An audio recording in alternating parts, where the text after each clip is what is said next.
Hello guys. ध्यान देते हैं, आज बहुत ही बढ़िया वाला चैप्टर चालू करेंगे जो कि काफ़ी ट्रेंडिंग चैप्टर है, जिसका नाम है पी ब्लॉक एलिमेंट्स। बेहद ज़्यादा इंपॉर्टेंट चैप्टर है। आप मेरी चेहरे की मुस्कुराहट देख के समझ गए होंगे कि मैं क्यों मुस्कुरा रहा हूँ जब मैंने नाम लिया है पी ब्लॉक का। ठीक है, समझने वालों के लिए इशारा काफ़ी होता है बोलते हैं।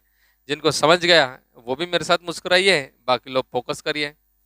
चैप्टर काफ़ी इंटरेस्टिंग, काफ़ी इंपॉर्टेंट है। एंड बोर्ड एंड एंट्रेंस के पॉइंट ऑफ व्यू तो पूछो ही मत कि कितना ज़्यादा इंपॉर्टेंट है। अगर आपका कुछ गलत हो गया एंट्रेंस में, मैं तुम्हें पहली बार बता चुका हूँ, अब और एक बार बता रहा हूँ, आगे डीएनए ब्लॉक आएगा तब भी और एक बार बताऊंगा कि अगर एंट्रेंस का कोई सवाल आपका गलत होने के चांसेस होते हैं तो वो होता है सिर्फ ब्लॉक का क्वेश्चन, चाहे वो एस ब्लॉक का हो, डी ब्लॉक का हो कि एफ ब्लॉक का हो। ये तीनों ब्लॉक के अंदर ऐसा भाई सीन है, एसपीडीएफ के अंदर चारों ब्लॉक के अंदर ऐसा सीन है, इन ब्लॉक का अगर कोई भी सवाल आता है तो बीट होने के चांसेस इसलिए ज़्यादा होते हैं क्योंकि उनके अंदर एक्सेप्शंस होते हैं। अगर उन्हीं एक्सेप्शन को हम चुन चुन के एनसीईआरटी से निकाल के अपनी खुद की नोट्स बना ले, अच्छे से उसको याद कर ले, तो कोई माई का लाल नहीं है कि जो अपना सवाल गलत करवा सके। तो इसलिए अच्छे से खुद की नोट्स बनाना भाई, बढ़िया से। जो सारी मैं चीज़ें बता रहा हूँ उसको बढ़िया से नोट डाउन कर लेना। और बगैर टाइम वेस्ट के चालू करते हैं हमारा पी ब्लॉक। पी ब्लॉक के बारे में थोड़ी बहुत जानकारी पहले भी दे चुका हूँ, आपको मालूम है। ये मेरे हाथ में रहा पीरियोडिक टेबल। पीरियोडिक टेबल के अंदर ग्रुप नंबर ये 13 से लेकर तो ग्रुप नंबर 18 तक जो एलिमेंट्स आते हैं उनको हम पी ब्लॉक एलिमेंट कहते हैं।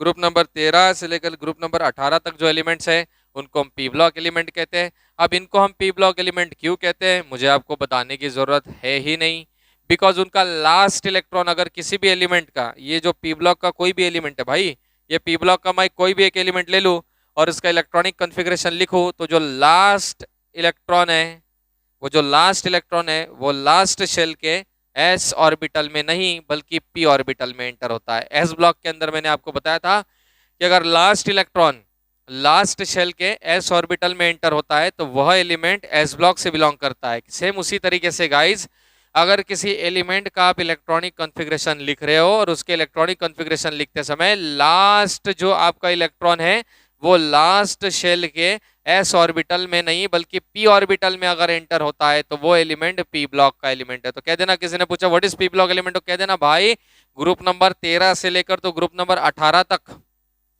ग्रुप नंबर 13 से लेकर तो ग्रुप नंबर 18 तक पी ब्लॉक के अंदर जितने, उस ब्लॉक के अंदर जितने भी एलिमेंट्स हैं उन एलिमेंट्स को हम पी ब्लॉक एलिमेंट कहते हैं। उनको पी ब्लॉक एलिमेंट इसलिए कहते हैं क्योंकि उनका लास्ट इलेक्ट्रॉन लास्ट शेल के पी ऑर्बिटल में एंटर होता है। पी ब्लॉक में अगर गाइज मोस्टली देखा जाए तो आपको इस ब्लॉक के अंदर मोस्टली नॉन मेटल ज्यादा पाए जाएंगे। जैसे एस ब्लॉक के अंदर हमने देखा था, एस ब्लॉक में ज्यादा से ज्यादा यानी कि पूरे के पूरे हमारे मेटल्स ही थे। सेम उसी तरीके से आपके पी ब्लॉक के अंदर मोस्टली आप नॉन मेटल ज्यादा दिखाई देंगे, लेकिन इसका मतलब ये नहीं मेटल के अलावा और कुछ नहीं है। यहाँ पर नॉन मेटल के साथ साथ आपको मेटल भी मिल जाएंगे और मेटल लाइट्स भी मिलेंगे, लेकिन ज्यादा मात्रा आपकी नॉन मेटल की यहाँ पे रहेगी। दूसरी इंपॉर्टेंट चीज आपको बता दूं, एस ब्लॉक के अंदर आपको अच्छे से मालूम है कौन सा बॉन्ड बनाने की टेंडेंसी ज्यादा रहती थी। तो क्योंकि एस ब्लॉक के अंदर आपके मेटल्स आते हैं और बहुत ही स्ट्रॉन्ग एक्टिव मेटल आते हैं, इसलिए वो हमेशा आयोनिक बॉन्ड बनाने की टेंडेंसी ज्यादा रखते थे। सेम गाइज उसी तरीके से आपके पी ब्लॉक के अंदर मोस्ट नॉन मेटल्स आते हैं, ज्यादातर नॉन मेटल्स। इस ब्लॉक के एलिमेंट आपका कोवेलेंट नहीं बल्कि आयोनिक बॉन्ड बनाने की टेंडेंसी ज्यादा रखते हैं। ऐसा आपको लग रहा होगा, ऐसा नहीं है। इस ब्लॉक के एलिमेंट आयोनिक के साथ साथ कोवेलेंट बनाने की भी टेंडेंसी रखते हैं। इसमें से कौन सा है जो आयोनिक बॉन्ड बनाता है आपको मालूम है, मुझे बताने की जरूरत नहीं। ग्रुप नंबर 17 है जो है वो आयोनिक बॉन्ड बनाने में बहुत ज्यादा इंटरेस्टेड होता है। इसके अलावा बाकी जो एलिमेंट है इस ब्लॉक के ज्यादा से ज्यादा कोवेलेंट बॉन्ड ही बनाएंगे। तो हम ये भी कह सकते हैं सीधे तौर पर एस ब्लॉक आयोनिक बॉन्ड बनाने में ज्यादा इंटरेस्टेड होता है। सेम उसी तरीके से पी ब्लॉक के most of the element covalent bond बनने में ज्यादा इंटरेस्टेड होते हैं क्योंकि वो नॉन मेटल्स होते हैं गाइस। तो ये हमने देख लिया। अब उसके बाद अगर मैं सीधे तौर पर इसके बारे में थोड़ी सी चर्चा और आगे बढ़ाऊं तो थोड़ा बेसिक बता देता हूं कि जो इस चैप्टर के अंदर सबसे ज्यादा इस्तेमाल होने वाला वो ये कि आपका ये देखो ग्रुप नंबर 13 से, देखो पेन तो अभी चल ही नहीं रहा मेरा, अभी चला के देखा था, फिर से दूसरा पेन लेके देखते भाई। ग्रुप नंबर 13 के अंदर अगर देखा जा रहा है, बाप रे भाई पेन तो देख लो भाई, कितने खून के आंसू रो रहा है, ऐसे लग रहा है। अरे रोने से याद आ गया, आजकल बहुत लोग रो रहे हैं यार। एनीवेज फोकस करते हैं हमारे पी ब्लॉक के ऊपर, ठीक है। ये ग्रुप नंबर, अबे यार ये पेन भी रो रहा है यार, खून के आंसू इतनी इंक किसने भर दी भाई। ए यार मेरा नहलाएगा क्या, मेरे को पता नहीं आज ये पेन। ये देख ले भाई, हाथ भी पूरा खराब कर दिया यार पेन ने, हट। अभी आखिरी पेन देखते हैं, अगर ये पेन चल गया तो ठीक है, नहीं तो मैं हाथ काट के खून से लिख दूंगा अभी यहाँ पे, ठीक है। ग्रुप नंबर 13 की बात करते हैं भाई, 13 बी, बी ग्रुप लग रहा वो। यार क्या हो रहा है आज, लगता है लक्षण कुछ ठीक नहीं है ब्लॉक के। ब्लॉक शुरू होते यार बद्दुआ लग गई किसी की ब्लॉक को, और खास करके पी ब्लॉक को। एस ब्लॉक में नहीं लगी थी, पी ब्लॉक में लग गई, पता नहीं क्यों। Group number 13, boron, aluminium, gallium, indium, thallium. और फिर आपको मालूम होगा भाई, इधर इधर ये यू यू टी। और आपको दिखाई दे रहा, नहीं दिखाई दे रहा मुझे नहीं पता क्या है, इसको थोड़ा ध्यान देके बड़ा से पढ़ लेना। अनन्ट्रियम, दिखा क्या, अनन्ट्रियम। ये जो पहले एलिमेंट्स हैं 113 से लेकर 118 तक, वो पहले अनआइडेंटिफाइड थे, इसलिए इसको अनन्ट्रियम, अननक्वाड्रियम, पेंटियम, हेक्सियम, हेक्टियम, ऑक्टियम ऐसे नाम दिए जाते थे। लेकिन बाद में ये सारे एलिमेंट पिछले साल ही आइडेंटिफाई हो चुके हैं, इसलिए जो नया वाला पीरियोडिक टेबल आएगा हमारे सिलेबस के अंदर, जो 15-20 साल के बाद आएगा, उसके अंदर यहाँ पर वो एलिमेंट्स आपको दिखाई देंगे। अगर नए बुक में जल्दी से आ जाते हैं तो बहुत ही बढ़िया बात होगी, वरना हमारा सिलेबस तो थोड़ा लेट ही अपडेट होता है, पता नहीं कब आएगा। तो भाई ये थलियम के बाद यहाँ यू यू टी, अनन्ट्रियम, ये है हमारा ग्रुप नंबर 13। भाई ग्रुप नंबर 13 को कहा जाता है बोरॉन फैमिली। उसके बाद आपका ग्रुप नंबर 14 में मैं लिख देता हूं, आपको मालूम है कार्बन फैमिली, कहे शिव जी, सुने पार्वती, और ये यू यू क्यू, अननकड्रियम। फिर उसके बाद ग्रुप नंबर 15, 16, 17, 18, भाई उसी की बात नहीं करेंगे। 15, 16 और ये 17 और ये आपका 18, इनकी बात क्यों नहीं करेंगे, क्योंकि ग्रुप नंबर 16, 15, 16, 17, 18 ये आपको 12th में पढ़ना है, और ग्रुप नंबर 13 और ग्रुप नंबर 14 ये अपने को 11th में पढ़ना है। लेकिन क्योंकि हमने अभी पी ब्लॉक चालू कर ही दिया है, तो पी ब्लॉक को हम एकदम कंटिन्यू करेंगे। और कंटिन्यू कैसा करेंगे, पहले ग्रुप नंबर 13, 14, 15, 16, 17, 18 एक ही फ्लो में पूरा लेके पी ब्लॉक खत्म करेंगे। पी ब्लॉक काफी बड़ा चैप्टर है, इतना बड़ा है कि भाई 11वीं का जो पी ब्लॉक है, 12वीं का पी ब्लॉक, ये 15, 16, 17, 18, इसको 1 महीने से कम का समय नहीं लगता। पिछली बैच को मैंने पढ़ाया था तो इसको पूरा 1 महीना लगा था। 1 महीने के बगैर ये खत्म ही नहीं हो सकता, चाहे तुम कुछ भी कर लो। 3-4 दिन तो खाली इंट्रोडक्शन देने में लग जाते, उसके खत्म करने में आपका पूरा 1 महीना लग जाता है। 15, 16, 17, 18 को अब इसके अंदर ऐड होता है 13 और चौथा, और 13 और चौथा ग्रुप थोड़ा छोटा है, तो ये हो सकता है कि जल्दी खत्म हो जाए। लेकिन 15, 16, 17, 18 के लिए बहुत टाइम लगेगा, क्योंकि वो बहुत बड़े बड़े ग्रुप है। तो फिर 15, 16, 17, 18 ये 12th के सिलेबस में अपने को दिया हुआ है, और ये 13 और 14 अपने को 11th के सिलेबस में दिया हुआ है। इसलिए पहले हम 13 और 14 पढ़ेंगे, बाद में 15, 16, 17, 18 को देखेंगे। तो मैं 13, 14 लिख देता हूँ। 13 नंबर का जो ग्रुप है आपका, उसका कोड था Bal Gangadhar Indian Tilak, boron, aluminium, gallium, indium, thallium and ununtrium. उसके बाद आपका ग्रुप नंबर 14, कहे शिवजी, सुने Parvati, carbon, silicon, germanium, tin, lead, ununquadium. अब इसके बारे में अगर हम अच्छे से बात करेंगे, इसके अंदर पहले मैं डिस्कस करूंगा सिर्फ ग्रुप नंबर 13 को, फिर ग्रुप नंबर 14 को, फिर 15 को, 16 को, 17 को। इनके इलेक्ट्रॉनिक कॉन्फ़िगरेशन के बारे में मैं पहले से बहुत अच्छे से आपको जानकारी दे चुका हूं कि इनके इलेक्ट्रॉनिक कॉन्फ़िगरेशन कैसे होते हैं। भाई अगर मैं पी ब्लॉक का कोई भी एलिमेंट ले लूँ, ये लिया मैंने पी ब्लॉक, और पी ब्लॉक का अगर मैं कोई भी एलिमेंट ले लूँ, तो उसके वैलेंस शेल का यानी कि लास्ट शेल का कॉन्फ़िगरेशन देख लो क्या आने वाला है। अब देखो इस चैप्टर के अंदर 3-4 चीजें ऐसी है कि जिनके ऊपर पूरे चैप्टर की प्रॉपर्टीज, ट्रेंड सब डिपेंड करने वाली है। वो कौन सी 3-4 चीजें, देखो मैं लिख लेता हूं। पहले तो आपका आता है इनर्ट पेयर इफेक्ट, दूसरा आता है आपका स्क्रीनिंग इफेक्ट, या उसी को शेल्डिंग इफेक्ट भी कहते हैं अपन, शेल्डिंग इफेक्ट, ठीक है। फिर भाई आपके ये दोनों के लिए जो रिस्पॉन्सिबल चीजें होती है वो होता है डी एंड एफ ऑर्बिटल, और चौथी इंपॉर्टेंट चीज है इनर कोर। ये इनर कोर क्या चीज है भाई, इनर कोर कोई नई चीज नहीं है, सिर्फ टर्म नया है।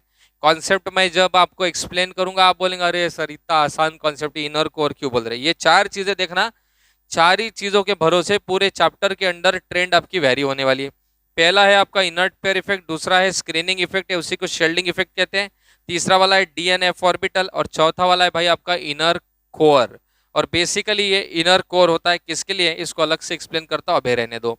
तो भाई ये चार चीजों के ऊपर पूरे चैप्टर के ट्रेंड डिपेंड करने वाली है। फिलहाल मैं पी ब्लॉक के एलिमेंट का कॉन्फ़िगरेशन लिख देता हूँ, कौन से, लास्ट शेल का। जैसे आपको याद होगा एस ब्लॉक के किसी भी एलिमेंट का अगर मैं कॉन्फ़िगरेशन लिखूं, अगर मान लो कि वो फर्स्ट ग्रुप का है, तो वैलेंस शेल के कॉन्फ़िगरेशन में एस में एक इलेक्ट्रॉन आते हैं, शेल नंबर कुछ भी हो सकता है NS1। अगर सेकंड ग्रुप का है तो उसके लास्ट शेल में NS2, मतलब लास्ट शेल के एस में हमेशा 2 इलेक्ट्रॉन आते थे। तो पी एस ब्लॉक के एलिमेंट के फर्स्ट ग्रुप के कॉन्फ़िगरेशन में लास्ट शेल के एस ऑर्बिटल में 1 इलेक्ट्रॉन, और एस ब्लॉक के सेकंड ग्रुप के किसी भी एलिमेंट के कॉन्फ़िगरेशन में लास्ट शेल के एस में 2 इलेक्ट्रॉन आते थे। बात करेंगे पी ब्लॉक की। पी ब्लॉक के अंदर लास्ट शेल का जो कॉन्फ़िगरेशन होता है भाई, वो लास्ट शेल का configuration NS2 NP1 to NP6 होता है। मतलब लास्ट शेल के एस ऑर्बिटल में 2 इलेक्ट्रॉन तो आएंगे ही, लेकिन पी में 1 भी आ सकता है, 2 भी आ सकता है, 3 भी आ सकता है, 4 भी आ सकता है, 5 भी आ सकता है, 6 भी आ सकता है। अब उसी के अंदर हम बात करेंगे सबसे पहले ग्रुप नंबर 13 की। तो भाई ग्रुप नंबर 13 का जो कॉन्फ़िगरेशन है वो NS2 NP1 है। इधर देखा जाए तो NS2 NP2 है, इधर NS2 NP3 है। भाई 16 में NS2 NP4, फिर इधर NS2 NP5, इधर NS2 NP6 है। तो गाइज इस तरीके से आपका इलेक्ट्रॉनिक कॉन्फ़िगरेशन होता है एस ब्लॉक के एलिमेंट के वैलेंस शेल का। तो एस ब्लॉक का अगर 13 नंबर का ग्रुप का कोई भी एलिमेंट लिया जाए तो उसका लास्ट शेल का कॉन्फ़िगरेशन रहेगा NS2 NP1। इसका मतलब एस ऑर्बिटल में लास्ट शेल के 2 इलेक्ट्रॉन, पी में 1 आएगा। 14 के लास्ट शेल में एस में 2 पी में 2, 15 के लास्ट शेल में एस में 2 पी में 3, वैसे 16 17 18 और सो ऑन। अब देख लो कोई एलिमेंट अगर मैं ले लूँ यहाँ से आपको कॉन्फ़िगरेशन पूछ दूँ बोरॉन का, तो ये ध्यान से देखना कौन से पीरियड में है। ये सेकंड पीरियड में आता है ना, तो n की वैल्यू 2 हो जाएगी। ये NS2 में जो n होता है वो आपका पीरियड नंबर होता है, बेसिकली शेल नंबर होता है। शेल नंबर तो डिपेंड करता है पीरियड के ऊपर। तो अगर मैं आपको कॉन्फ़िगरेशन पूछ लूँ इसका, तो बोरॉन का कॉन्फ़िगरेशन रहेगा सेकंड पीरियड में आता है, इसलिए 2s2 2p1, इसका 3s2 3p1, 4s2 4p1, 5s2 5p1, सोन। इधर ये आपका ग्रुप नंबर कौन से में आ रहा है, इनके बाद 14 में आ रहा ना, 14 का कॉन्फ़िगरेशन NS2 NP2, तो इसके अंदर आएगा सेकंड पीरियड में आता है। ये देखो सेकंड पीरियड है ना, तो सेकंड पीरियड है इसलिए 2s2 2p2, 2s2 नहीं sorry 3s2 3p2, 4s2 4p2। तो इस तरीके से आपका हर ग्रुप के लिए और हर पीरियड के लिए आपका कॉन्फ़िगरेशन रहेगा। भाई कॉन्फ़िगरेशन तो आपको बता दिया कि किस तरीके से रहने वाला है।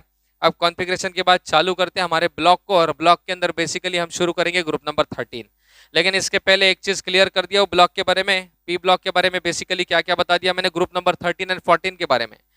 पहली चीज मैंने आपको बता दी, किसी ने पूछा पी ब्लॉक एलिमेंट क्या होता है, बोलना किसी भी एलिमेंट का अगर लास्ट शेल का इलेक्ट्रॉन लास्ट शेल के पी ऑर्बिटल में एंटर होता है तो उस एलिमेंट को पी ब्लॉक एलिमेंट कहना। पीरियोडिक टेबल में पी ब्लॉक देखा जाए तो ग्रुप नंबर 13 से लेकर तो ग्रुप नंबर 18 जितने एलिमेंट पी ब्लॉक है। फिर उसके बाद पी ब्लॉक के अंदर और एक एक्सेप्शन है, वो बताना भूल गया, जो कि आपका है हेलियम। हेलियम देख लो, जैसे आपके ग्रुप नंबर 1 में एक्सेप्शन था, याद है ना ग्रुप नंबर 1 में कौन सा एक्सेप्शन था। ग्रुप नंबर 1 के अंदर आपका ये हाइड्रोजन था, हाइड्रोजन को ग्रुप 1 में रखा गया था, लेकिन हाइड्रोजन ग्रुप 1 का हिस्सा नहीं है। ग्रुप 1 में क्यों रखा गया था हाइड्रोजन को, क्योंकि हाइड्रोजन का इलेक्ट्रॉनिक कॉन्फ़िगरेशन वो ग्रुप 1 के एलिमेंट से मैच कर रहा था, इसलिए। और हाइड्रोजन का जो लास्ट इलेक्ट्रॉन है, लास्ट इलेक्ट्रॉन लास्ट शेल के एस ऑर्बिटल में एंटर हो रहा था, इसलिए हाइड्रोजन को आपके ग्रुप 1 में रखा गया था। और साथ ही में उसका एटॉमिक नंबर भी 1 था, इसलिए उसको ग्रुप 1 के अंदर रखा गया था। वो एटॉमिक नंबर के हिसाब से पूरा पीरियोडिक टेबल हमारा अरेंज किया हुआ था ना, इसलिए उसको ग्रुप 1 के अंदर रखा गया था। अब सवाल आता है सर हेलियम का, हेलियम का जो एटॉमिक नंबर देखा जाए 2 है, कॉन्फ़िगरेशन इसका 1s2 है। सर अगर हेलियम का एटॉमिक नंबर 2 है, कॉन्फ़िगरेशन इसका 1s2 है, इसमें तो p ऑर्बिटल है ही नहीं, तो मैं यहाँ लिख देता हूँ भाई हेलियम का एटॉमिक नंबर देखो, इधर लिख देते हैं। हेलियम का एटॉमिक नंबर देखा जाए 2 है, कॉन्फ़िगरेशन तो 1s2 है। सर 1s2 है, 2 ही एटॉमिक नंबर है, 1s2 कॉन्फ़िगरेशन है, लास्ट इलेक्ट्रॉन लास्ट शेल के एस ऑर्बिटल में एंटर हुआ ना। अगर इसको लास्ट शेल के एस ऑर्बिटल में एंटर किया गया है तो फिर इसको रखना कहाँ पे चाहिए था, एस ब्लॉक में रखना चाहिए था। सर ये लास्ट शेल का कॉन्फ़िगरेशन 1s2 है, 1s2 कॉन्फ़िगरेशन तो सर एस ब्लॉक के अंदर सेकंड ग्रुप का होता है, तो ये वाला जो एलिमेंट है हेलियम आपके सेकंड ग्रुप के अंदर होना चाहिए था, लेकिन सेकंड ग्रुप में न होते हुए पी ब्लॉक के अंदर हेलियम को रखा गया। इसके पीछे की वजह क्या है सर, वजह काफी साफ है, बहुत ही सिंपल वजह है। इसकी वजह ऐसी है कि भाई हेलियम जो है उसकी प्रॉपर्टीज आपके पीरियोडिक टेबल का ये जो ग्रुप नंबर 18 है, यहाँ सारी नोबल गैसेस आती है, आपको मालूम है, उनके साथ मैच कर रही थी। और क्योंकि आपकी हेलियम की सारी प्रॉपर्टीज नोबल गैस के साथ मैच कर रही थी, and it is a noble gas, helium भी नोबल गैस है, इसलिए on the basis of properties helium को एस ब्लॉक के अंदर नहीं बल्कि पी ब्लॉक के अंदर रखा गया। हालांकि इलेक्ट्रॉनिक कॉन्फ़िगरेशन के बेसिस पे उसको रखना कहाँ चाहिए था, एस ब्लॉक के अंदर रखना चाहिए था, वो भी ग्रुप 2 में। लेकिन on the basis of properties उसकी सारी प्रॉपर्टीज एस ब्लॉक के एलिमेंट से बल्कि पी ब्लॉक के ग्रुप नंबर 18 से मैच होती है, इसलिए उसको ग्रुप नंबर 18 के अंदर रखा गया है।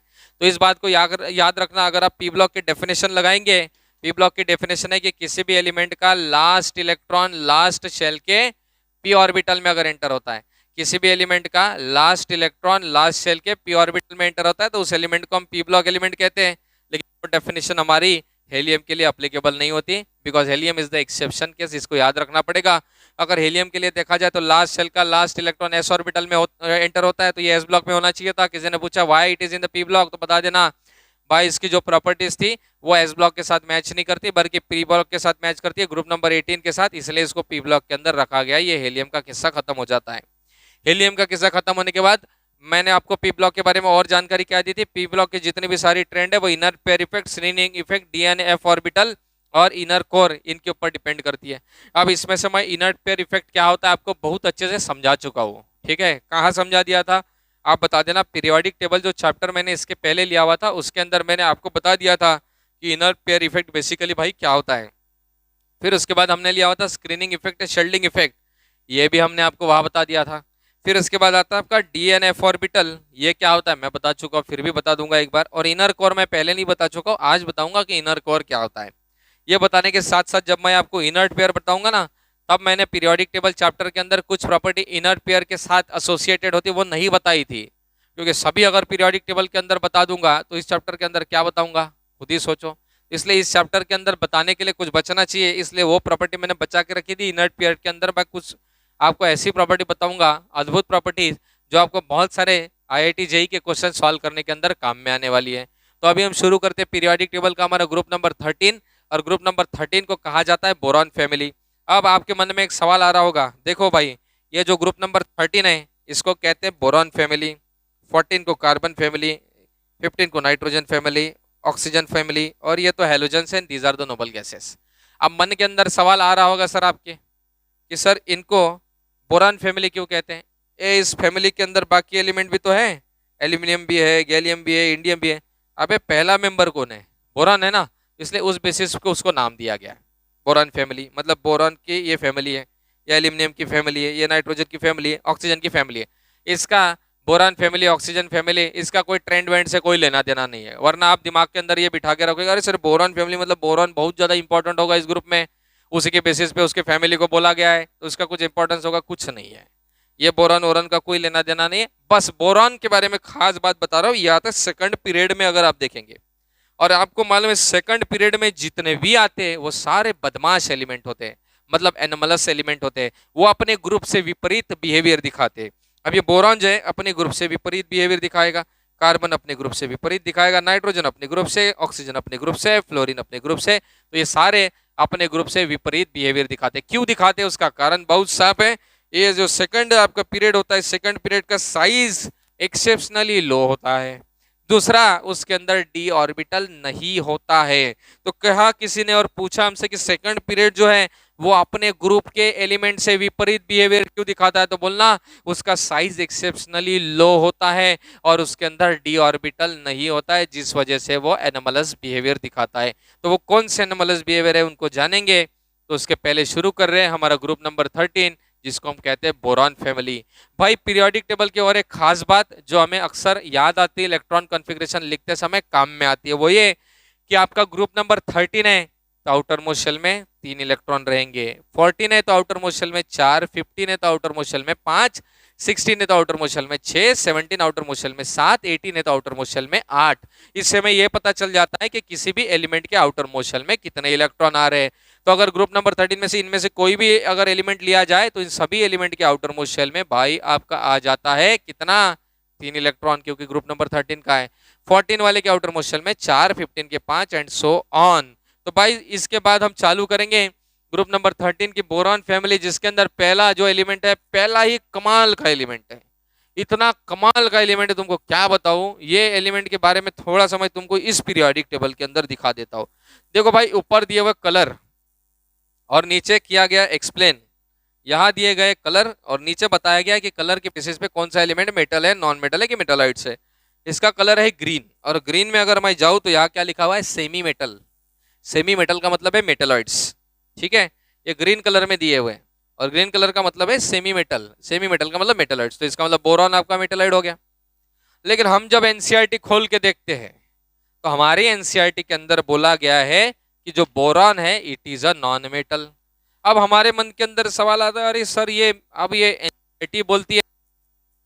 भाई एनसीईआरटी क्या बोलती है हमारी, यार माइक थोड़ा ठीक से काम नहीं कर रहा है, 1 मिनट चेक कर लेता हूँ। इधर पता चल जाता ना मुझे, वो लाइट ऐसे वैसे इधर उधर हो जाता है, मुझे को देखना पड़ता, और कोई तो है नहीं देखने वाला। तो भाई इसके अंदर ऐसा है, अब ठीक हो गया, आप ध्यान देके देखना। अब बोरॉन की हम बात कर रहे थे, बोरॉन है आपके ग्रुप नंबर 13 का पहला एलिमेंट। अभी मैंने आपको दिखा दिया कि मेटालॉइड नहीं है, वो मेटालॉइड है, यानी कि सेमी मेटल यानी कि मेटालॉइड्स है ये बोरॉन। लेकिन एनसीईआरटी तो उसको नॉन मेटल बोलती है, तो हमने क्या कंसीडर करना। तो भाई बेसिकली अगर मैं आपको बता दूं, boron is a non metal but which is used as a metalloid. मतलब बोरॉन है आपका non metal, originally it is a non metal, but इसका इस्तेमाल मेटालॉइड्स के तौर पर भी यानी कि सेमीकंडक्टर के तौर पर भी किया जाता है। इस बात को याद रख लेना। तो एनसीईआरटी में आपको दिखेगा कि बोरॉन नॉन मेटल है, लेकिन कई जगह पे आप पढ़ते हो बोरॉन के बारे में, तो आपको कई जगह पर it is use as a semiconductor metalloid बोला जाता है। तो उस चीज को कैसे क्लियर करना, बोलना बोरॉन आपका है नॉन मेटल लेकिन it is use as a semiconductor, यानी कि मेटालॉइड्स के तौर पर भी इसका इस्तेमाल किया जाता है। ये बात याद रखना। बाकी इस ग्रुप के सारे एलिमेंट, इसको तो पढ़ते नहीं है, अनआइडेंटिफाइड एलिमेंट कंसिडर किया जाता है अपने सिलेबस के हिसाब से। बाकी ये जो है ये सारे मेटल है। This is a non metal and it is use as a, अभी अभी बता दिया, सेमीकंडक्टर के तौर पर इसका इस्तेमाल होता है, मेटालॉइड्स। और ये सारे मेटल्स है। ये सारे मेटल होने के साथ साथ इसके अंदर ये जो दो है ना भाई, ये दो, ये उतने स्ट्रांग मेटल नहीं है आपके, एल्यूमिनियम और गैलियम। बट आखिर के ये जो दो है ये बहुत ही स्ट्रांग मेटल है, क्योंकि ऊपर से नीचे आते आते उनका साइज बढ़ेगा। साइज बढ़ने की वजह से इलेक्ट्रोनेगेटिविटी कम होगी, आउटर मोस्ट शेल का इलेक्ट्रॉन आसानी से लॉस हो जाएगा। जिसका आउटर मोस्ट शेल का इलेक्ट्रॉन आसानी से लॉस हो जाता है वो क्या बन जाता है, मेटल बन जाता है। तो ऊपर वालों की साइज छोटी होने की वजह से आउटर मोस्ट शेल का इलेक्ट्रॉन उसके न्यूक्लियस के साथ स्ट्रांगली बॉन्डेड रहेगा, वो आसानी से लॉस नहीं होगा, और इसका स्ट्रांगली बॉन्डेड नहीं रहेगा, आसानी से लॉस हो जाएगा। इसलिए ये दोनों के दोनों बहुत ही अच्छे मेटल रहेंगे, बट इतने भी अच्छे मेटल नहीं रहेंगे जितने कि ग्रुप 1 और ग्रुप 2 के अंदर दिए। नहीं तो आप समझेंगे बस सर ये दोनों इतने अच्छे मेटल है कि बस इनके धनाधन बना लो आयनिक कंपाउंड। ऐसा नहीं होगा भाई, इस बात को याद रख लेना। और एक कमाल की चीज बता रहा हूं, ध्यान देके बढ़िया से देख लेना, ठीक है। अब सुनना मेरी बात। अब हम क्या एक्सपेक्ट करेंगे, हम तो बहुत कुछ एक्सपेक्ट करते हैं सर। यहाँ पी ब्लॉक के अंदर हम क्या एक्सपेक्ट करेंगे, आप क्या मैं अच्छा पढ़ाओ पी ब्लॉक यही एक्सपेक्ट करेंगे ना, तो पढ़ा दूंगा, टेंशन मत लेना। तुम सिर्फ फोकस करना, इधर उधर की बात में ध्यान मत देना। ये जो भाई आपका बोरान है, इसका साइज छोटा है, एल्यूमिनियम का उससे बड़ा, गैलियम का उससे बड़ा, इंडियम का उससे बड़ा, थलियम का उससे बड़ा। तो ऊपर से नीचे आप सोच ही रहे होंगे कि साइज बढ़ेगा, डेफिनेटली बढ़ना चाहिए, क्योंकि जैसे जैसे हम ऊपर से नीचे आते हैं एक एक शेल बढ़ता है। ये पीरियड 2 का एलिमेंट है, पीरियड 2 का है तो 2 शेल रहेंगे इसके अंदर। ये पीरियड 3 का है 3 शेल, इसमें 4 शेल, 5 शेल, 6 शेल, 7 शेल। तो जैसे हम ऊपर से नीचे आते हैं एक एक शेल आपका ऐड होते जा रहा है। तो ऑब्वियसली शेल ऐड होने से हमने पहले ही पढ़ा हुआ है कि साइज एटम का बढ़ता है। इसका मतलब एटॉमिक साइज, आयोनिक साइज आपका ऊपर से नीचे बढ़ना ही बढ़ना चाहिए। तो आप सोच रहे होंगे इसका साइज छोटा, उससे बड़ा, इसका उससे बड़ा, इसका उससे बड़ा, इसका उससे बड़ा, इसका लॉजिकली ऊपर से नीचे साइज बढ़नी चाहिए, बढ़ती ही है। लेकिन एक जना गड़बड़ कर देता है, वो कौन है, वो है आपका गैलियम। और गैलियम क्यों गड़बड़ कर देता है, तो भाई मैं आपको बता दूं, गैलियम जो है आपका लिक्विड स्टेट में एग्जिस्ट करता है। आप बोलेंगे कहाँ लिक्विड में, अबे समर में जो आपका गैलियम है, समर में। अब ये बुक पता नहीं कहाँ से बनाते समय इन्होंने लिखा गया है, कॉपी किया गया, बुक के अंदर लिखा गया है कि गैलियम जो है समर में आपका लिक्विड स्टेट में एग्जिस्ट करता है, समर में। ऐसा इसलिए बोला कि फॉरेन कंट्रीज के अंदर इसको लिखा होगा, गया होगा, फॉरेन कंट्रीज में 30 डिग्री का टेम्परेचर समर में ही आता है। अपने इंडिया में 30 डिग्री का टेम्परेचर तो विंटर में भी आ जाता है, बरसात में भी 30 डिग्री वगैरह तो ऐसे आ जाता है। और उसके अंदर अपने वर्धा की बात करेंगे, तो 30 डिग्री तो हमारे लिए कोई बड़ी बात है नहीं। 30 डिग्री को हम समर कंसीडर करने लगे तो हो गया, फिर 50 डिग्री को क्या कंसीडर करेंगे, फिर 5-6 मौसम और बनाने पड़ेंगे। तो भाई ये 30 डिग्री का जो टेम्परेचर है, 30 डिग्री मतलब 303 केल्विन, जो कि इसका मेल्टिंग पॉइंट है। आप देख लो, आपके बुक के अंदर वो ट्रेंड वेंड का एक टेबल दिया होगा, उसके अंदर कहीं ना कहीं कहा जरूर होगा इसके मेल्टिंग पॉइंट के अंदर कि 303 केल्विन का इसका मेल्टिंग पॉइंट है आपके गैलियम का। तो 303 केल्विन का मतलब 30 डिग्री का गैलियम का मेल्टिंग पॉइंट होता है, और 30 डिग्री का टेम्परेचर तो हमारे यहाँ रोज ही होता है। इस टेम्परेचर पे अगर गैलियम को रखा जाए तो वो सॉलिड में नहीं लिक्विड में रहेगा।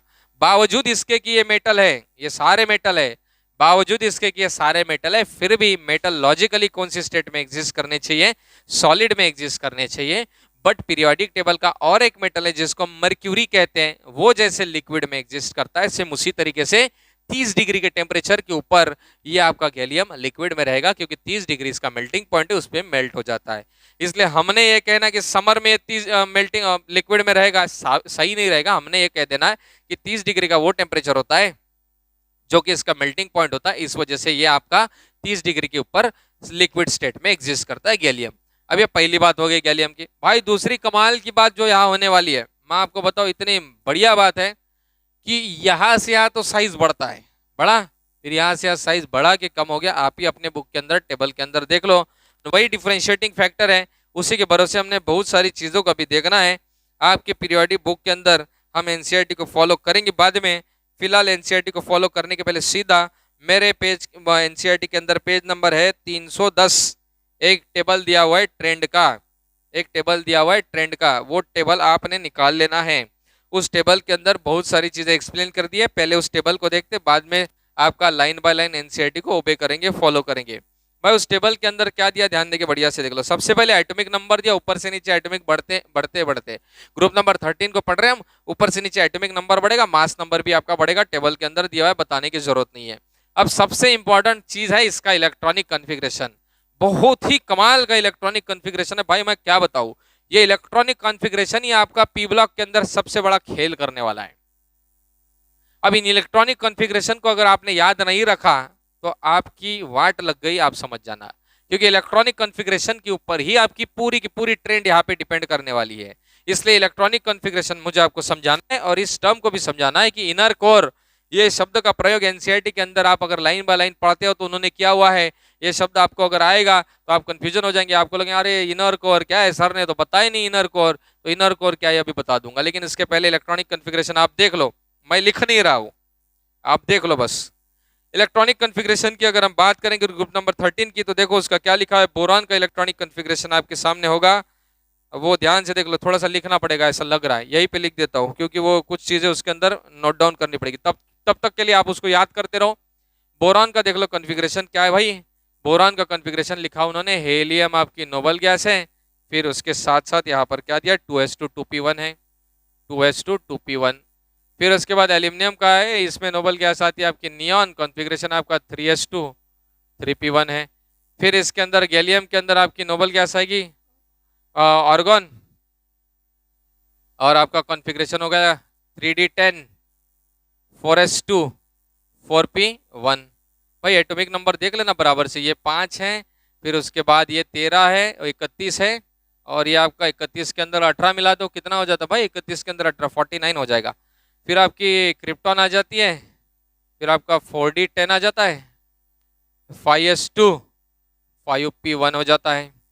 फिर गाइज आपका थलियम आता है, थलियम, और थलियम की अगर बात करेंगे इसका एटॉमिक नंबर देख लो, आपको दिया हुआ होगा, भाई इसका 32 मिला दो यार, कितना आया था ये 49, ये आपका हो गया था 5 5 plus 8 how much 13 13 plus 18 31 31 plus 18 49 49 plus 32 आपका हो जाएगा 81 81 कॉन्फ़िगरेशन। तो इसके अंदर नोबल गैस आएगी आपकी जेनॉन, आपका आएगा ये 4f14, और इसके बाद कॉन्फ़िगरेशन कैसे लिखना मैंने आपको पढ़ाया था पीरियोडिक टेबल के अंदर। अगर आपको कॉन्फ़िगरेशन भी अगर अभी नहीं लिखना आता ना भाई, तो मैं तो बोल दूंगा कि आपको कोरोना हो जाए अगर आपको इलेक्ट्रॉनिक कॉन्फ़िगरेशन ना लिखने आए। भाई इतना बताने के बाद इलेक्ट्रॉनिक कॉन्फ़िगरेशन आपको आना ही चाहिए, और हर किसी को आता है, इसलिए डरने की बात नहीं, किसी को कोरोना नहीं होगा, टेंशन मत लेना, ठीक है। अगर हो भी जाए तो अपने बहुत सारे डॉक्टर बनाए और सारे ट्रीट कर लेंगे, आपको टेंशन लेने की जरूरत नहीं है। अब उसके बाद 4f14 हो गया, ये 50 से 54 होता है, 54 और आपका 14 कितना हो गया 68। फिर आपका आएगा यहाँ पे 5D 10 और उसके बाद ये 78 हो गया। फिर उसके बाद 6s2 6p1 है। ध्यान से देखना बराबर हुआ कि नहीं, चेक कर लो भाई, मेरा कोई गलत हो गया होगा तो बता देना। ओके, सब ओके, ठीक है। अब ध्यान से देखना कॉन्फ़िगरेशन को मैंने क्यों इतना इंपॉर्टेंस दिया हुआ है और लिखा भी इतना टाइम देकर लिखा हुआ है, तो बहुत ज्यादा इंपॉर्टेंट होगा भाई, ध्यान से देखना। ये जो बोरान है, बोरान का ये है हमारा वैलेंस शेल, ये आपका इसका वैलेंस शेल है एल्यूमिनियम का, ये आपका गैलियम का वैलेंस शेल है, ये आपका इंडियम का वैलेंस शेल है, ये आपका थलियम का वैलेंस शेल है, ये 6, ठीक है। वैलेंस शेल को बस देखो तुम, वैलेंस शेल को देखना, बोरान का वैलेंस शेल सेकंड ये, एल्यूमिनियम का ये, गैलियम का ये गलत हो गया है, 4th वाला है सिर्फ, ये 4th वाला, और इंडियम का आपका ये 5th वाला, और थलियम का आपका ये 6th वाला है, ठीक है। यहाँ तक कोई डाउट? बराबर है, सब लिख लिया। अब ध्यान से देखना इनर कोर क्या, पहले इस शब्द को एक्सप्लेन कर दे तो पढ़ते समय एनसीईआरटी आपको कोई दिक्कत नहीं जानी चाहिए। भाई बोरॉन में वैलेंस शेल आपका ये है सेकंड शेल, और सेकंड शेल के अंदर ये आपका फर्स्ट शेल होगा। फर्स्ट शेल में यानी कि इनर में, यानी कि इनर कोर में कह सकते हैं आपकी नोबल गैस हेलियम आ रही है। एल्यूमिनियम का वैलेंस शेल है थर्ड शेल, इसके इनर कोर में यानी कि अंदर वाले शेल में आपकी नोबल गैस आ रही है हेलियम। गैलियम का वैलेंस शेल है 4th वाला, ये 4th वाला, और इसके इनर शेल में मतलब इनर कोर में आपकी नोबल गैस ऑर्गन आ रही है, और साथ में 3d ऑर्बिटल आ रहा है। ये 3d ऑर्बिटल बहुत सारी प्रॉपर्टीज को चेंज कराएगा, इसके वजह से प्रॉपर्टीज के ऊपर बड़ा इफेक्ट होगा। इंडियम का वैलेंस शेल है आपका 5th शेल, और इसके इनर कोर में आप अगर ध्यान से देखेंगे तो क्रिप्टॉन नोबल गैस के साथ साथ 4d आपका ये भी शेल है। थैलियम के अंदर अगर बात करेंगे, देखो पीरियोडिक टेबल में थैलियम और थलियम भाई दो चीजें होती है, अगर गलती से प्रोनाउंसिएशन मैंने कहीं गलत कर दिया होगा तो इसको आप याद रखना। टीएल का मतलब यार थैलियम है, और इधर टीएम आता है, ये टीएम का मतलब इधर थलियम है। This is thallium, this is thallium, तो यहाँ पर आपका थैलियम आता है, इस बात को याद रखना, ठीक है। अब दूसरी इंपॉर्टेंट चीज क्या है, यहाँ पे थैलियम के वैलेंस शेल आपका 6th है, और वैलेंस शेल के बाद ये जो अंदर है, ये जो इनर कोर है, इनर कोर में आपका जेनॉन नोबल गैस के साथ साथ 4f एंड 5d सब शेल आता है। तो आपने इस बात को याद रखना कि इनर कोर में कौन कौन आ रहा है, कौन से एलिमेंट के। बोरॉन की इनर कोर में सिर्फ नोबल गैस हेलियम आती है, एल्यूमिनियम की इनर कोर में नोबल गैस नियॉन आती, गैलियम की इनर कोर में नोबल गैस के अलावा आपका 3d भी आता है, 3d10 आता है, इस बात को याद रखना। इंडियम के नोबल इनर कोर में आपके क्रिप्टॉन के अलावा 4d10 भी आता है। थैलियम के इनर कोर में नोबल गैस जेनॉन के अलावा 4f एंड 5d आता है। भाई जिनके इनर कोर में मतलब लास्ट शेल के अलावा अंदर जिनके इनर कोर में नोबल गैस के साथ साथ d और f ऑर्बिटल आते हैं, ऐसे कौन है उनको चुन लो। ऐसे ये 3 है, इन साथियों को चुन लेते हैं, ठीक है, ये 3 है। अब इनके इनर कोर में नोबल गैस के साथ साथ 3d 4d 4f 5d ये सब भी आ गए हैं। तो जिनके इनर कोर में नोबल गैस के साथ साथ d और f ऑर्बिटल आते हैं, मोस्टली वो ज्यादा गड़बड़ करने वाले एलिमेंट्स होते हैं। वो हमेशा गड़बड़ करते हैं, प्रॉपर्टीज भी वो गड़बड़ा देते हैं। किस तरीके से गड़बड़ा देते हैं, उसका गड़बड़ाने का एक ही मुख्य कारण होता है, that is none other than screening effect. कौन सा इफेक्ट? स्क्रीनिंग इफेक्ट, इसी को हम शेल्डिंग इफेक्ट भी कहते हैं, ठीक है।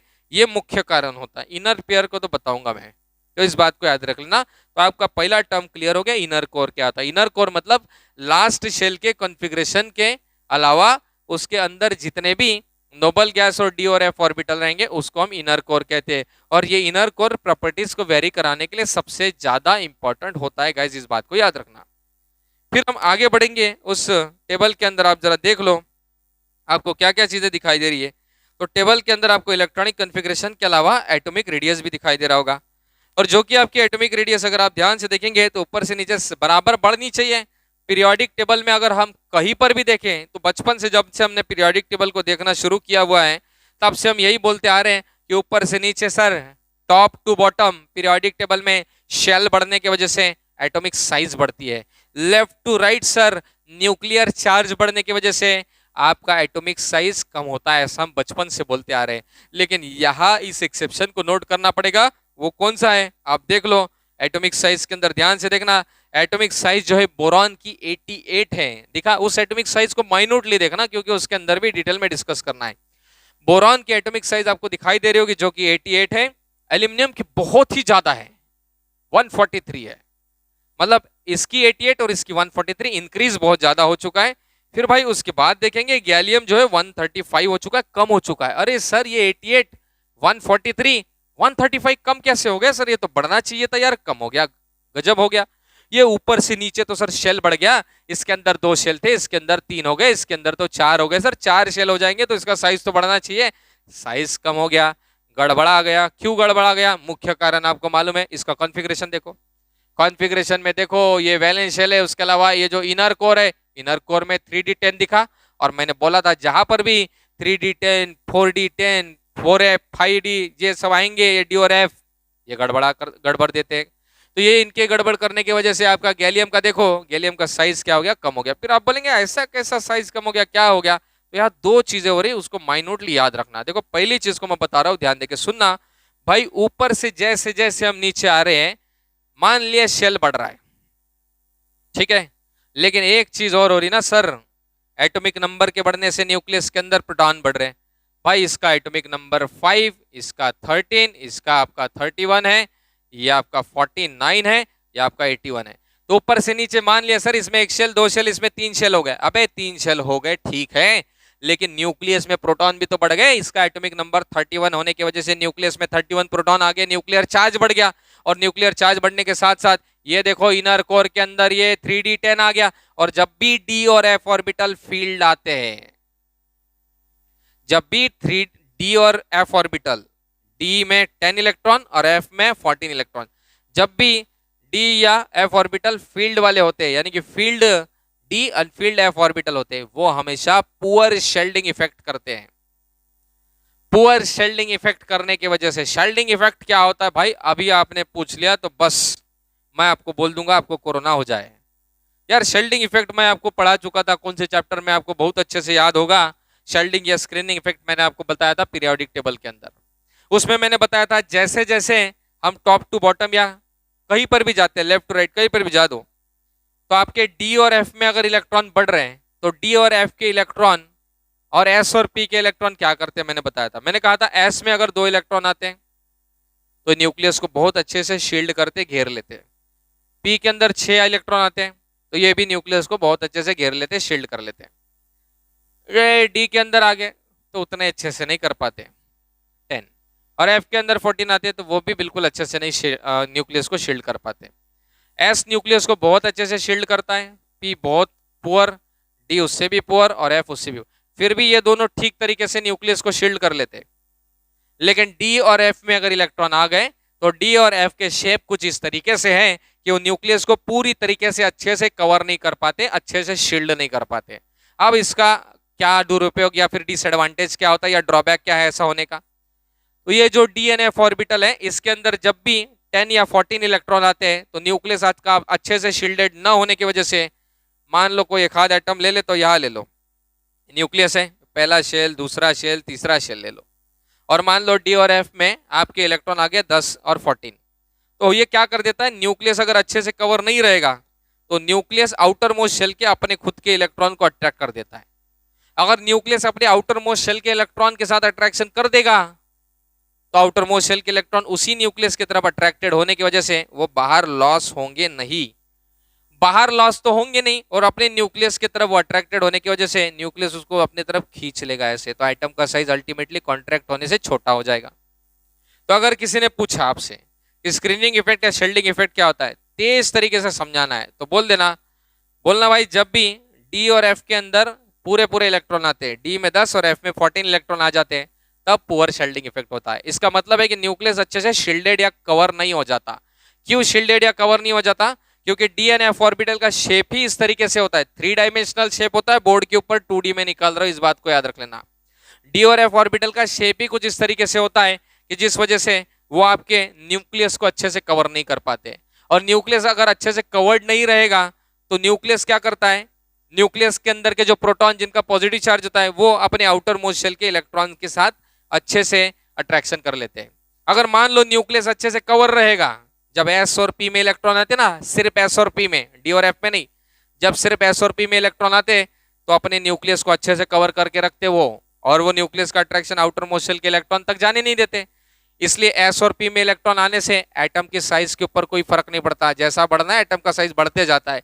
लेकिन जैसे डी और एफ में इलेक्ट्रॉन आ गए, वो न्यूक्लियस को अच्छे से कवर न करने की वजह से उसका न्यूक्लियस उसी एटम के आउटर मोस्ट शेल के इलेक्ट्रॉन के साथ अट्रैक्शन पजेस करता है, और इस अट्रैक्शन की वजह से एटम का साइज थोड़ा सा कम हो जाता है, कॉन्ट्रैक्ट हो जाता है, छोटा हो जाता है। बस यही चीज भाई आपकी गैलियम के अंदर हो रही है। गैलियम में देख लो, इनर कोर के अंदर 3D ऑर्बिटल दिखा, और यही जो आपका 3D ऑर्बिटल है उसमें 10 इलेक्ट्रॉन आ रहे। जैसे डी या एफ के अंदर 10 या 14 इलेक्ट्रॉन आते हैं, वो पुअर शील्डिंग इफेक्ट देते हैं। तो अब गैलियम के अंदर क्या होगा, गैलियम का न्यूक्लियस अच्छे से शील्डेड नहीं रहेगा, क्योंकि गैलियम का न्यूक्लियस अच्छे से शील्डेड नहीं है। इस वजह से आपका गैलियम के न्यूक्लियस के इलेक्ट्रॉन प्रोटॉन, गैलियम के न्यूक्लियस के प्रोटॉन अपने आउटर मोस्ट शेल के इलेक्ट्रॉन के साथ अट्रैक्शन पजेस करके उसका एटम का साइज छोटा कर देंगे। तो यहाँ पर अगर आप एटॉमिक रेडाई देखेंगे तो ऊपर से नीचे लॉजिकली एटॉमिक रेडाई बढ़नी चाहिए थी, लेकिन बढ़ नहीं रही है। क्यों नहीं बढ़ रही है? बोरॉन टू एल्यूमिनियम तो बढ़ी, लेकिन यहां से यहां कम हो गई। एल्यूमिनियम टू गैलियम रेडाई कम होने का कारण किसी ने पूछा तो बोलना इसकी इनर कोर में 3D ऑर्बिटल आता है जो पुअर शील्डिंग इफेक्ट देता है, जिस वजह से उसका न्यूक्लियस उसके आउटर मोस्ट के इलेक्ट्रॉन के साथ अट्रैक्शन पजेस करने से एटम का साइज थोड़ा सा कम कर देता है, कॉन्ट्रैक्ट कर देता है। तो इस बात को याद रख लेना भाई एटॉमिक रेडाई वाले। दूसरा पॉइंट देखो, उसके अंदर आपको कौन सा दिखाई दे रहा है, ऊपर से नीचे फिर गैलियम छोड़ दो, आगे बढ़ो, आगे आपका एटॉमिक रेडाई बढ़ता ही जा रहा है। फिर आपका इंडियम में बढ़ा और थलियम में भी बढ़ा। अब यहां पर मैं दो कमाल की चीजें आपको बता रहा हूं, कोई माई का लाल नहीं है कि जो आपको बता दे, एनसीईआरटी के अंदर भी शायद ही आपको मिले। इतनी दो कमाल की बातें बता रहा हूं, उसको अच्छे से याद रख लेना। वो कमाल की बातें देखो क्या है। अब बस आप साइज को अपने बुक के अंदर लिख के रखो। ये मुझे क्या 10 बार लिखना पड़ता, लेकिन लिख देते आपके लिए कुछ भी, और पी ब्लॉक के लिए भी कुछ भी, ठीक है। साइज में लिख देता हूं भाई, ध्यान से देखना। यह बोरॉन है, एल्यूमिनियम है, गैलियम है, इंडियम है और थलियम है, थैलियम है, सॉरी थैलियम है, ठीक है। इसका साइज कितना था भाई बोरॉन का एटॉमिक रेडाई पे? 88। ये 143 था, ये 135 था, और ये 167 170 होगा। हाँ 167 एंड दिस इज 170। पॉइंट देखना, क्या कमाल की बात बता रहा हूँ, बहुत ही वीआईपी पॉइंट है भाई। यहां से यहां इंक्रीज बहुत ज्यादा है, मतलब इन दोनों का डिफरेंस बहुत ही ज्यादा है। कारण बहुत साफ है दोनों का डिफरेंस ज्यादा होने का। बोरॉन के अंदर सिर्फ एस और पी ऑर्बिटल है, डी ऑर्बिटल है नहीं, और एल्यूमिनियम के अंदर भी एस और पी ऑर्बिटल। तो यहां से जब इसका साइज बढ़ रहा था, बोरॉन में 2 ऑर्बिटल, इसके अंदर 3 ऑर्बिटल हो गए, तो जब यहां से इसका साइज बढ़ने लगा तो इसको साइज को बढ़ने से रोकने के लिए इस एल्यूमिनियम के इनर कोर में डी और एफ ऑर्बिटल नहीं है, तो उसके साइज को बढ़ने से उसने रोका नहीं, बराबर से साइज को बढ़ने दिया, कोई दिक्कत नहीं हुई। लेकिन आपका यहां से साइज कम हो गया। क्यों हो गया मैं अभी एक्सप्लेन कर चुका हूं कि इसकी इनर कोर में 3D10 ऑर्बिटल आ गया, और जो कि पुअर शील्डिंग इफेक्ट देता है, इसने इसको साइज को बढ़ने से रोक दिया। ये भी हमने देख लिया, ये भी समझ गया सर ये वाला डिफरेंस। कमाल की बात देखो सर, गैलियम टू इंडियम क्यों बढ़ा? हमको मालूम है कि गैलियम टू इंडियम सर आपका न्यूक्लियर चार्ज भी बढ़ गया। गैलियम टू इंडियम आपका क्या हुआ? न्यूक्लियर चार्ज बढ़ा, और साथ में ये 4D10 भी आ गया। फिर आप बोलेंगे अरे सर यहाँ पर इनर कोर के अंदर 4D10 ऑर्बिटल है, 4D10 ऑर्बिटल ने आपका पुअर शील्डिंग इफेक्ट नहीं देना चाहिए क्या सर? जैसे गैलियम के अंदर दिया था, इनर कोर में 3D था। अबे हो, यहाँ इनर कोर में 3D था, उसने पुअर शील्डिंग इफेक्ट दिया, बट यहाँ simultaneously P block, S block, D block, A block में एक साथ 2-2 3-3 ट्रेंड को कंपेयर करना पड़ता है ना। तो तू क्या सिर्फ ये देखेगा क्या कि इसके इनर कोर में डी है, डी के साथ साथ न्यूक्लियर चार्ज भी देख ले। भाई इसका न्यूक्लियर चार्ज 31 था, इसका न्यूक्लियर चार्ज 49 हो गया, और इसका न्यूक्लियर चार्ज बढ़ गया, और इसके साथ साथ यहाँ पे इनर कोर में 4D भी आ गया, और न्यूक्लियर चार्ज और 4D में अगर देखा जाए तो 4D के 10 इलेक्ट्रॉन उस न्यूक्लियर चार्ज को इतना ज्यादा कंपनसेट नहीं कर पाए, या उतने ज्यादा उनके ऊपर इफेक्ट नहीं डाल पाए कि उसकी साइज को कम कर दे। हालांकि उन्होंने बढ़ने से रोका है। एक्चुअली में अगर देखा जाए तो गैलियम का 135 है, तो इंडियम का बहुत ज्यादा होना चाहिए था, 200 या 220 230 होना चाहिए था, लेकिन 167 ही है। क्यों इतना कम है? वो इस वजह से क्योंकि इंडियम के इनर कोर के अंदर 4D आ गया, जिसने पुअर शील्डिंग इफेक्ट दे दिया, जिसने एटम के साइज को बहुत ज्यादा बढ़ने नहीं दिया, ज्यादा बढ़ने से उसको रोक लिया है भाई। तो it is because of this point, याद रख लें। तो यहाँ पे साइमल्टेनियसली हमें दो दो ट्रेंड कंपेयर करनी होती है। तो यहाँ ऊपर से नीचे न्यूक्लियर चार्ज भी बढ़ा, 4D भी आ गया, और न्यूक्लियर चार्ज इतना बढ़ गया कि 4D के पुअर शेल्डिंग इफेक्ट को उतना ज्यादा, 4D का पुअर शेल्डिंग इफेक्ट जो है उतना ज्यादा इसके ऊपर इफेक्ट नहीं डाल पाया कि इसका साइज कम कर सके। हालांकि साइज कम करा, लेकिन इससे कम नहीं कर पाया। जितना आना चाहिए था इंडियम का 220 230 जो भी आना चाहिए था उतना नहीं आ पाया, थोड़ा उससे कम ही आ गया, बिकॉज 4D ने पुअर शेल्डिंग इफेक्ट दे दिया। और दूसरी आप लास्ट चीज देख लो, थलियम। थलियम के बारे में भाई ऐसी बात है, थैलियम, थैलियम नॉट थलियम, थैलियम के बारे में अगर देखेंगे तो इसके इनर कोर में 4F and 5D आ गया। अब ये 4F and 5D तो आपको मालूम, देखो इंडियम का साइज 167 है, थैलियम का आपका तो बहुत ज्यादा होना चाहिए था, उससे 200 220 240 250 तक के हो जाना चाहिए था, लेकिन उतना नहीं, बस थोड़ा सा बढ़ा, इतू सा ही बढ़ा। इतू सा बढ़ने का क्या कारण होगा सर? यहाँ तो जितने शेल थे उससे एक शेल तो नीचे ज्यादा है, नीचे एक शेल ज्यादा होने से साइज बहुत बड़ा होना चाहिए था, लेकिन उस बहुत बड़े को बहुत बड़ा न होने देने का कारण है ये 4F and 5D। ये 4F and 5D poor shielding effect दिखा देते हैं, और इसी पुअर शेल्डिंग का इफेक्ट का नतीजा है कि साइज उतना ज्यादा नहीं बढ़ पाता है, हालांकि जितना बढ़ना चाहिए था तो उतना यहाँ पे नहीं बढ़ा। और दूसरी इंपॉर्टेंट बात, लास्ट वाली बात बता के वीडियो खत्म कर रहे हैं, वो बात यह है कि ये जो है भाई यहाँ से यहाँ जो आपका साइज ज्यादा नहीं बढ़ा, तो इसका कारण है लैंथेनॉइड कॉन्ट्रैक्शन। और यहां से यहां आपका साइज ज्यादा नहीं बढ़ा ना, ये कौन सा, यहां पर ये डी ब्लॉक के अंदर आता है ना आपका, पीरियोडिक टेबल में एक बार ही देख लेते हैं। ये तो आपका लैंथेनॉइड कंट्रैक्शन था, यहां से यहां ज्यादा न बढ़ने का, और यहां से यहां ज्यादा न बढ़ने का कारण है आपका डी ब्लॉक कंट्रैक्शन।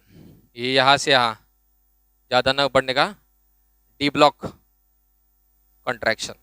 अब ये दो नई टर्मिनोलॉजी है, इन्हीं दो टर्मिनोलॉजी के ऊपर मैं आपको छोड़ देता हूं इस वीडियो में, बाकी हम अगले वीडियो में कंटिन्यू करेंगे। Guys thank you so much.